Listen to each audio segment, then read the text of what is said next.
this is an apple.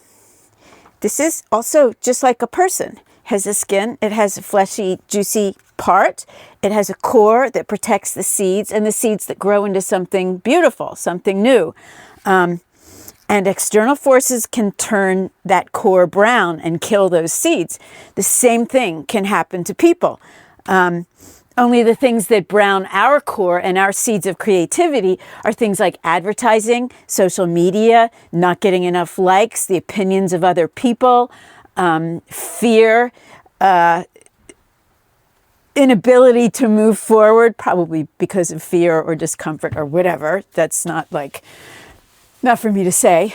But what I am going to tell you about is like how the getting of my van took me from that place of needing to buy stuff, this cyclical thing of, that's pretty, I want to buy it. Now I have to make more money to pay for it. Oh, I like that too. And that cycle of needing to make money to support all the stuff I bought. So it all began when COVID hit. I luckily was home now. I had woken up in Los Angeles, 8 months or something before COVID hit, with this horrible feeling of doom. And I'm thirsty. I still have to empty out all the cabinets so they don't freeze, but I still have a Coke. So I woke up with this horrible feeling of doom, and I couldn't figure out what it was. I was at a place where I had to get a new apartment because my business had outgrown where I was. And my Pup Scout troop was really disappointing me because it was starting to divide into weird factions. And it was just like this. And my mother, who was in her 90s, our phone conversations were no longer these deep philosophical, political, long discussions about amazing things of wonder and magic, but oh, the weather's really nice. Oh, I don't want to be keeping you. It was all like her wanting to get off the phone. And I really figured, okay, I went home from my dad for 3 years when he got sick.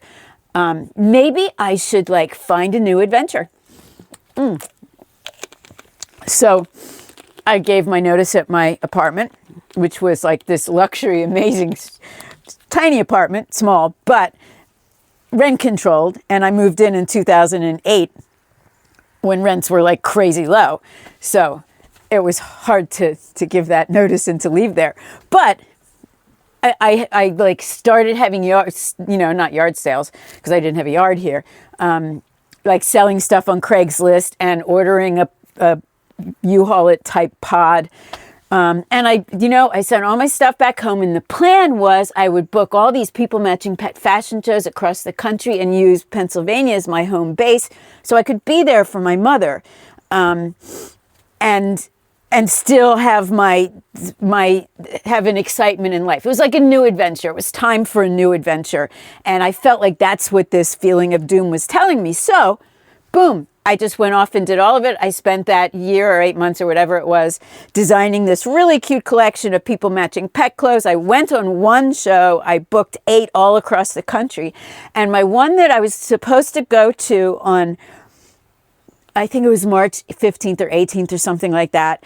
And it got canceled at the last minute because of COVID. So, COVID. This was a time. A really, really scary time. Do me a favor and remember, what you were thinking and feeling and doing during that chunk of time, at least for the first year. Because the first year we didn't know. People were dying left and right. There were refrigerator trucks outside of hospitals putting people, because the hospitals didn't have the facilities for it. I think they even, Central Park even, opened up as a temporary storage facility. I mean, it was bad.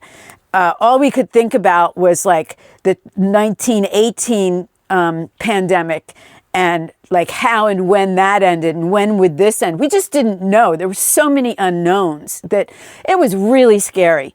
I was worried for my mother. She was well into her 90s. I didn't want her to get sick and die. I was worried for my sister, who was her caretaker and had arthritis, and I didn't want her to get sick and die, and I didn't want to get sick and die. So I Googled masks, like how to make the perfect mask. And it's, the stuff that you get in like stores, like cheap shopping bags. It's like this clothy material, but it's a pressed sort of man-made thing. That apparently had the same ability to shield as the N95 mask. So I made like 40 masks and donated them to the hospital. And then I made a bunch of masks to go with all those clothes I had designed. And I did all kinds of photo shoots. And, I was like entertaining myself to like alleviate the fear. I had this one feeling that was actually like the positive of what came out of this early part of COVID. And that was that people were no longer fighting for more speed. It's like 4G to 5G to whatever, like this race to be faster, quicker, get more done, just stopped. I mean, it just stopped. People were home and scared and worried for their loved ones. And not everyone could stay home like I could. Some people had to go to work. Some people died going to work. I mean, it was a really, really bad time that we seem to have forgotten, but we still are probably suffering with a little PTSD from it. Many people are still suffering from the actual illnesses they got during that time. I mean, it was a really big time that got very political and very ugly, and it shouldn't have. It should have been just like 9/11 was, where America united and became one. 9/11 was very powerful, and it should have been that way for COVID as well, because it was an assault on our nation by an uncontrollable foe that we did not understand how to stop or kill or prevent. I need soda. Oops.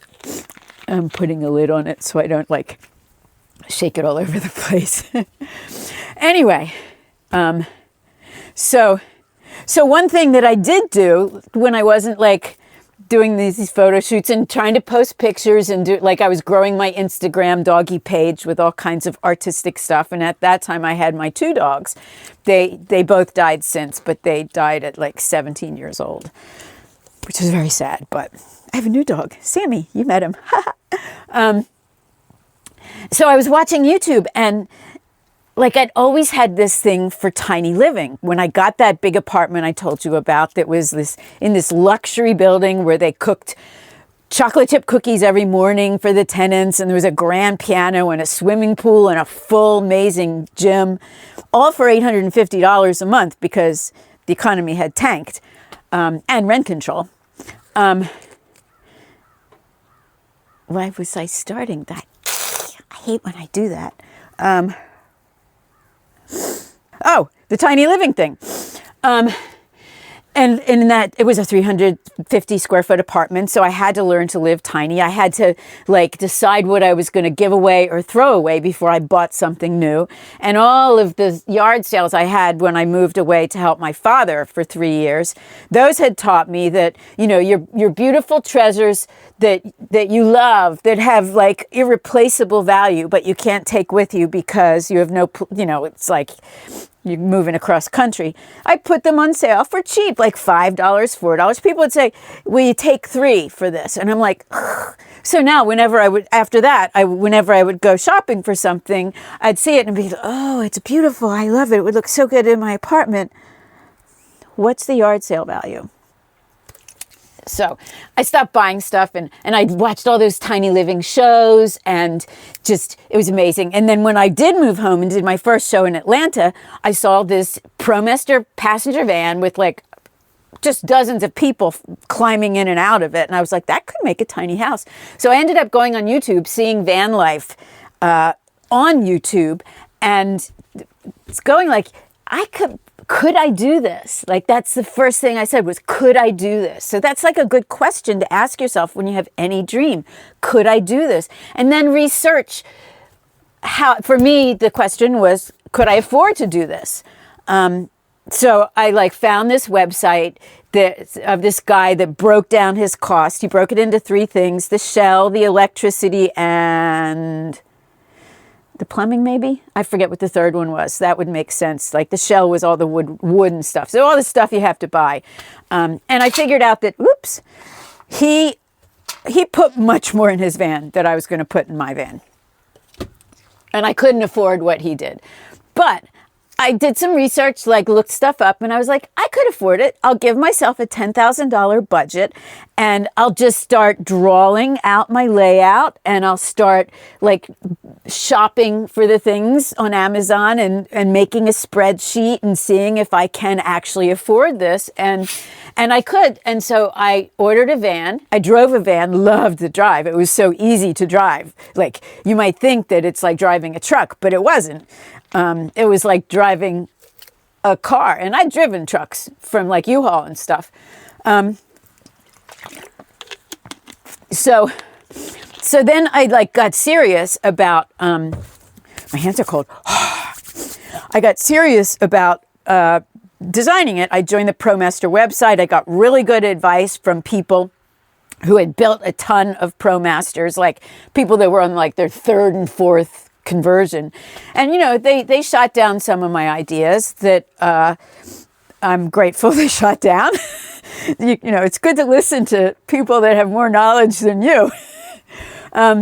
So I ended up with this beautiful layout that I loved. It was just get some graph paper, mark it out 6 by 10. Actually, I had to find out the exact measurements, and it was like 9.5. So, and then just like draw a line down the center and start putting stuff where you wanted it. And I wanted a shower. I wanted full plumbing and full electric and space. I wanted space. I wanted that tiny house vibe. I knew that I wasn't like your Miss Athletic girl that's going to like go hiking and biking and all that kind of stuff. I mean, I ended up since then getting a kayak, getting a bike, but I still sit in my van and write. So that's like how it evolved, by like one little step at a time. During COVID as a distraction from the horror. So like if you're in your life and you hate your job and it's going to be replaced by AI and your insurance is going up and you're pissed off because of politics, it's like just find something that you love and learn it or start doing it, or a dream you had. It's like just build your way out of the horror that is society right now.